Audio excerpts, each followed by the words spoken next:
evening, everyone. We begin the readout tonight with the intensifying scrutiny of Trump's former chief of staff, Mark Meadows, as he awaits potential charges of criminal contempt.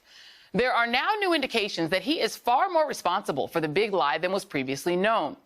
The Washington Post is out with a comprehensive report detailing how Meadows was the chief enabler to a president who was desperate to hold on to power. It portrays a chief of staff who threw the gates to the Oval Office wide open, acting as a facilitator to conspiracy theorists, and who was always eager to present Trump with new material to bolster his false claims. As one former administration official said, people received voicemails from election conspiracy theorists who would begin their message by saying Meadows had shared the number and suggested they call.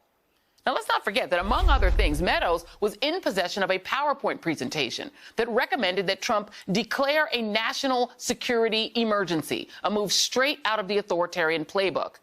In fact, the committee today subpoenaed the person responsible for promoting that PowerPoint, described by the Post as a retired Army colonel with a background in psychological influence operations, a.k.a. information warfare, who described himself on his LinkedIn page as the founder, forklift driver, and floor sweeper at One Shot Distillery and Brewery in Dripping Springs, Texas, and who reportedly spoke to Meadows up to 8 or 10 times, as well as to members of Congress.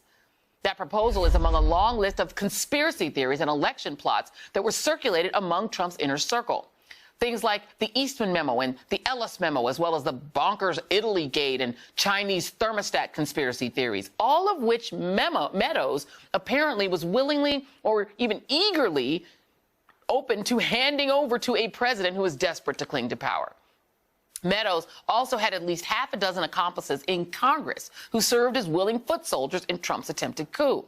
People like Congressman Jim Jordan, Paul Gosar, Mo Brooks, and Louis Gohmert, all members of the extremist Freedom Caucus, of which Meadows was a former chair. The New York Times reveals that they collaborated with the Trump campaign on a strategy that would become a blueprint for Trump's supporters in Congress. Hammer home the idea that the election was tainted, announce legal actions being taken by the campaign, and bolster the case with allegations of fraud. But they also took real steps to actually overthrow the election.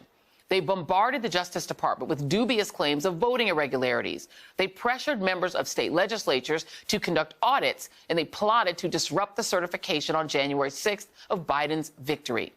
These lawmakers were actively trying to subvert democracy, and they're the same people who could head up crucial committees if Republicans take back the House next year.